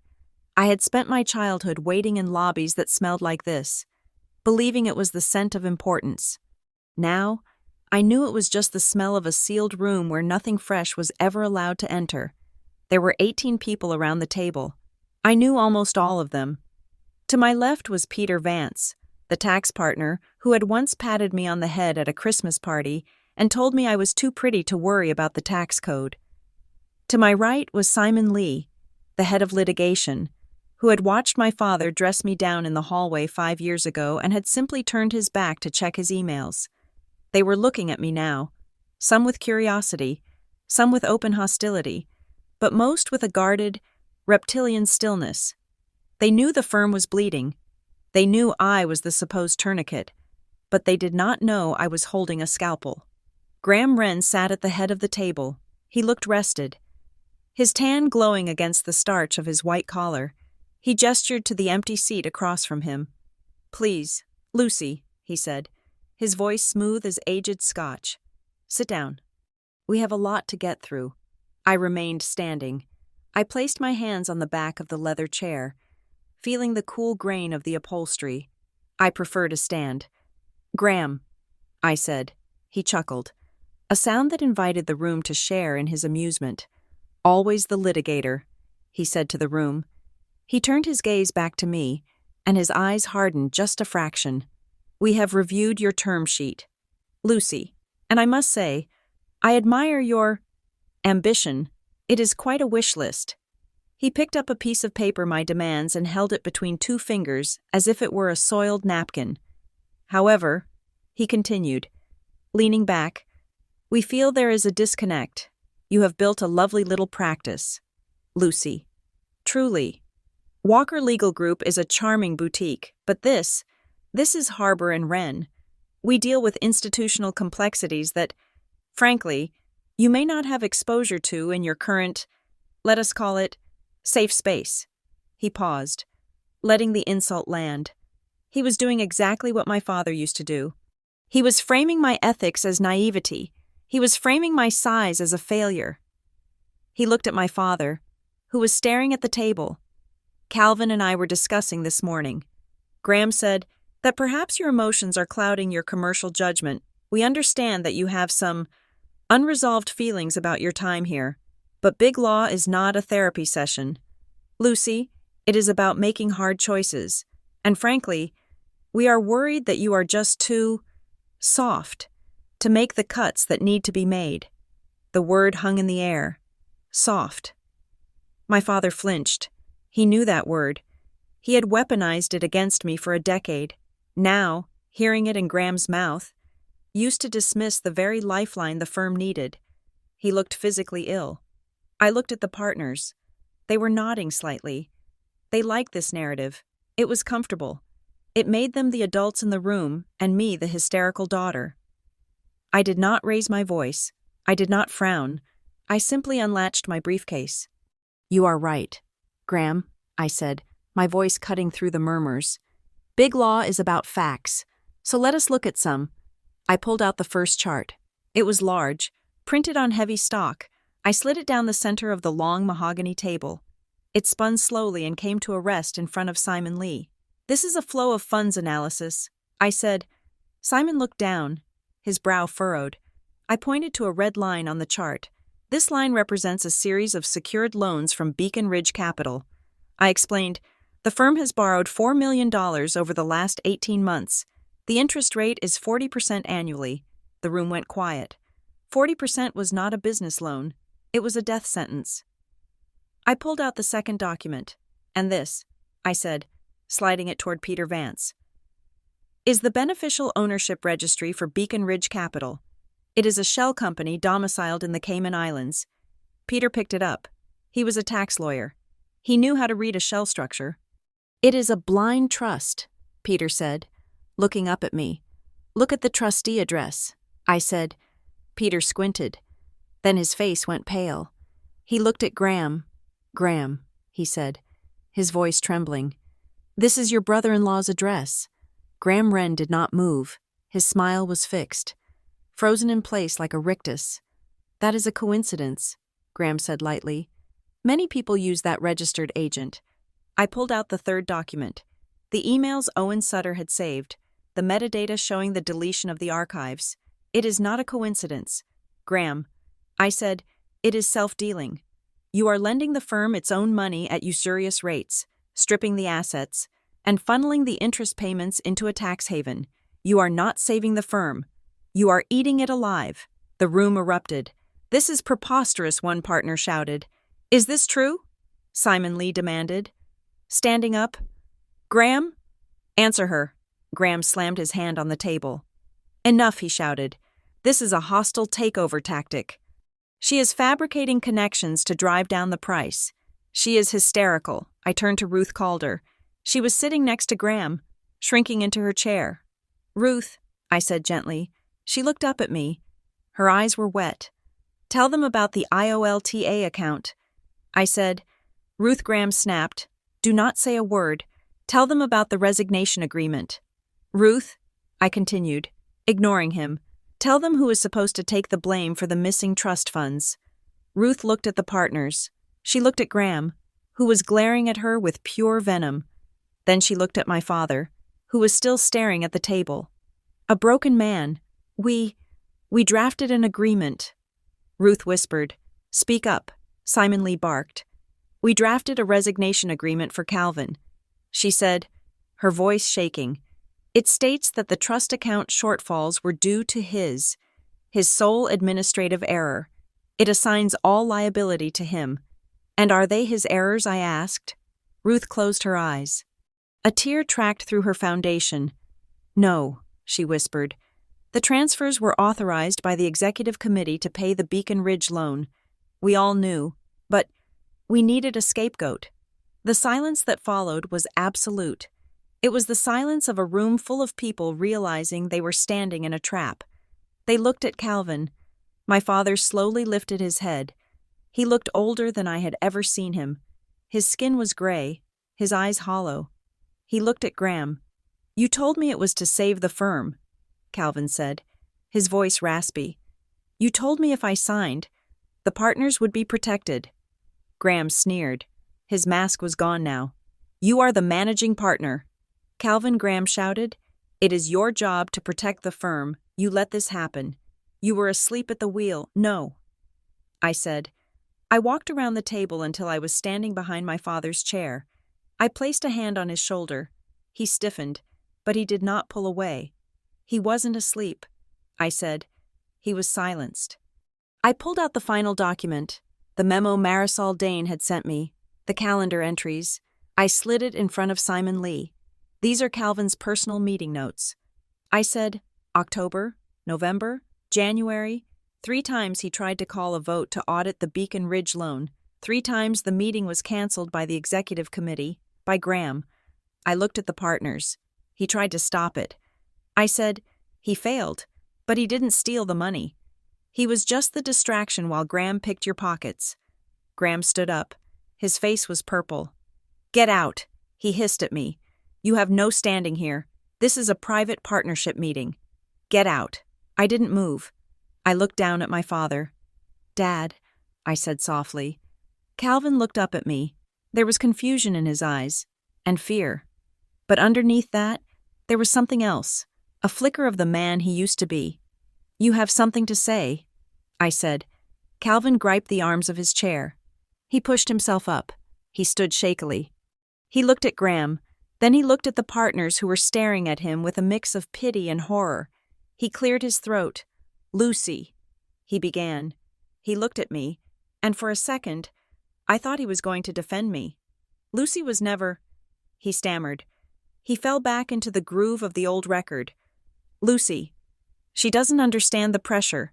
He was doing it again, even now, with the gun smoking in Graham's hand. He was trying to bond with the men by belittling me.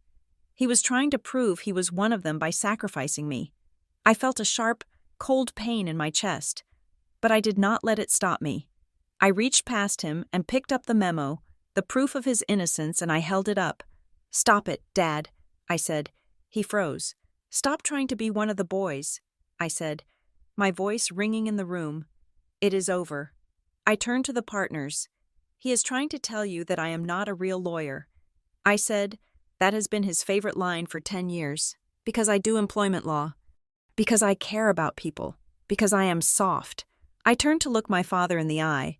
But you know what I found when I looked at this firm? Dad, I found a place where hard law meant bullying witnesses into silence.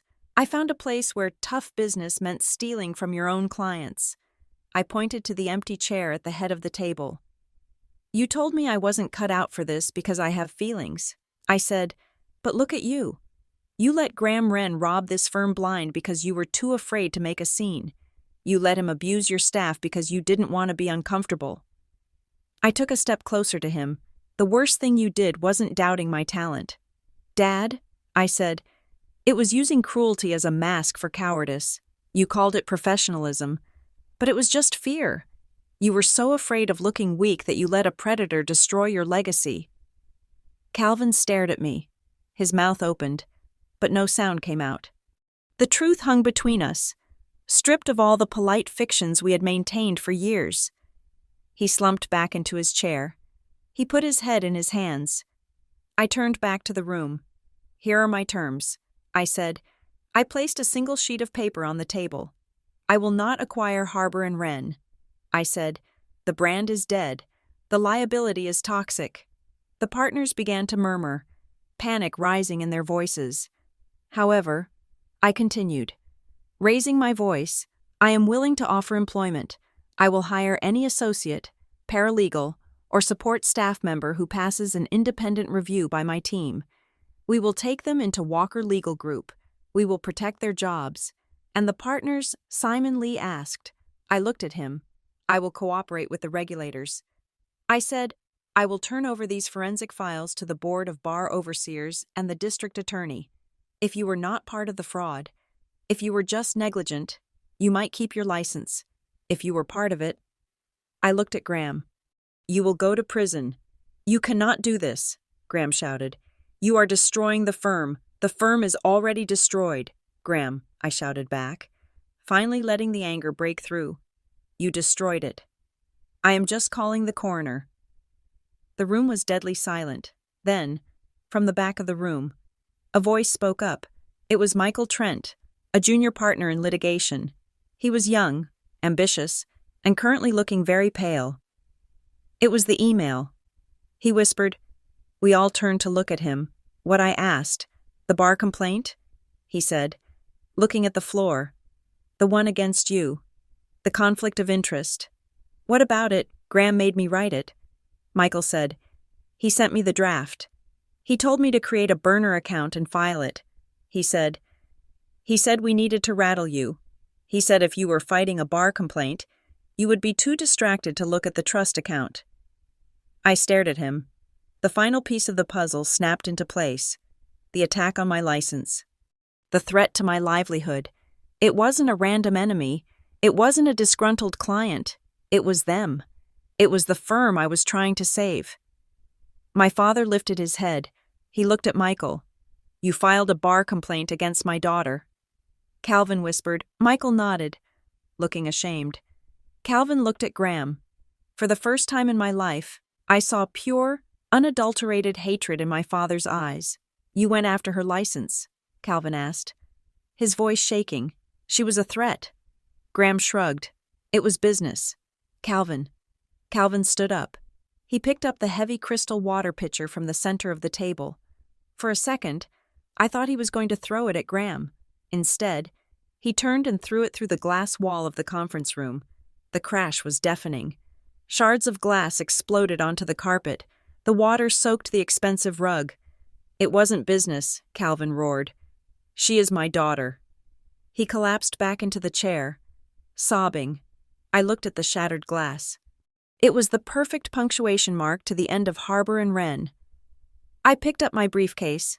I am walking away. I said to the room. I looked at Ruth.